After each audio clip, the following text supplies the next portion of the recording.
চ্যানেলে যা বলেছি আমি সব মিথ্যে কথা বলেছি। এই লোকটা আমাদেরও শ্লীলতাহানি করেছে।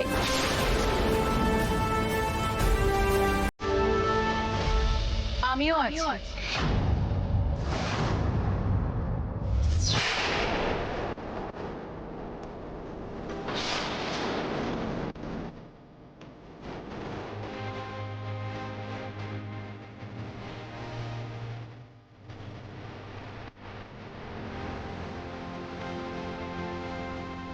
আমরা সবাই ইন্দ্রকুমারের লালসার শিকার হয়েছি।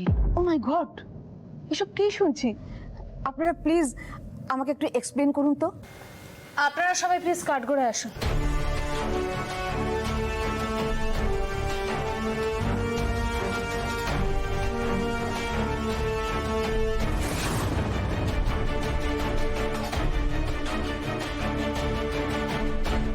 প্রণব, কিছু একটা করো।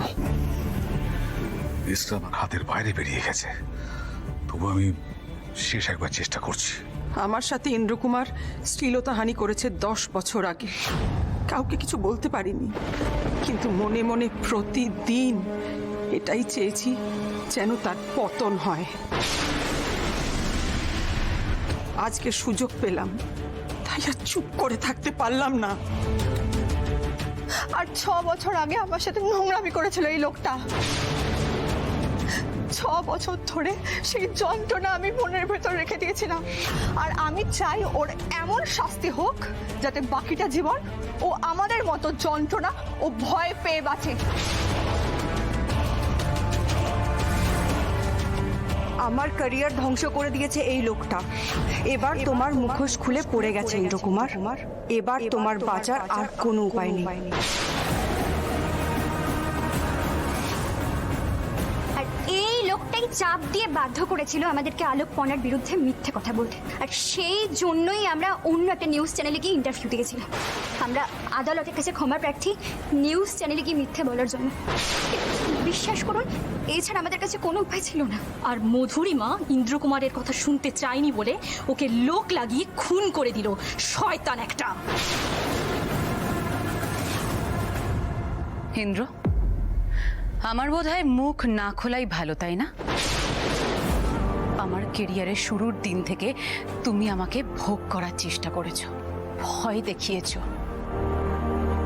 ইন্দ্রকুমার হায় হায় হায় হায় হায় ইন্দ্রকুমার হায় হায় হায় হায় হায় হায় ইন্দ্রকুমার হায় হায় হায় হায় হায় হায় ইন্দ্রকুমার হায় হায় হায় হায় হায় হায় ইন্দ্রকুমার হায় হায় হায় হায় হায় হায়। এই যে দেখো, শয়তানটা এসে গেছে। সবাই আরো জোরে বলো, ইন্দ্রকুমার হায় হায় হায় হায় হায় হায় ইন্দ্রকুমার হায় হায় হায় হায়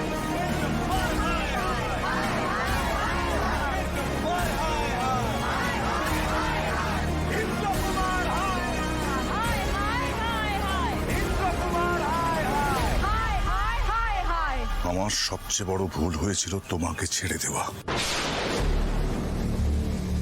বর্ষার আগে যদি তোমার দিকে আমার নজর পড়ত,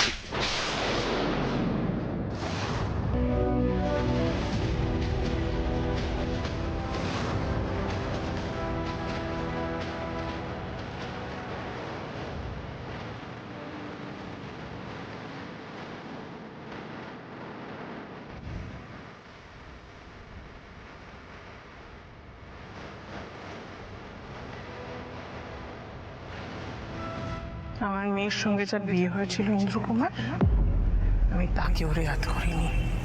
আর তুমি তো একটা বাইরের নোংরা লোক।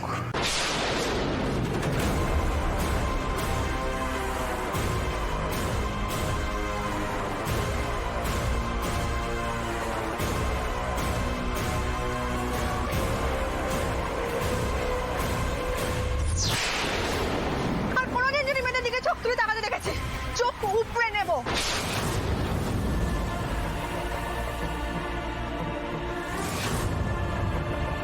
আমাদের জামাই হাত দেওয়ার খুব শখ না?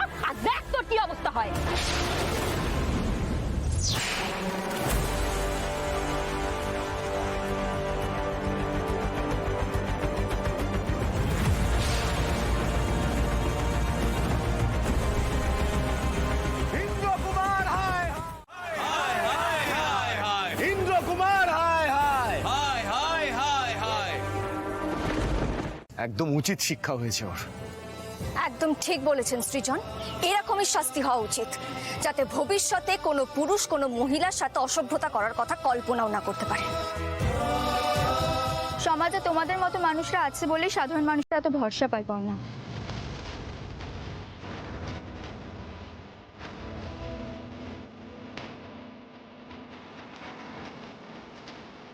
সত্যি বিক্রম, বৌদি ভাই যদি আমার মনে সাহস না জোগাতো, এই লড়াইটা লড়ার সাহস আমি পেতাম না। আর তোকেও থ্যাংক ইউ, তুই সমান আমার পাশে ছিলি। বর্ষা, তুই তো আমার বন্ধু, আর এটা তো আমার কর্তব্য।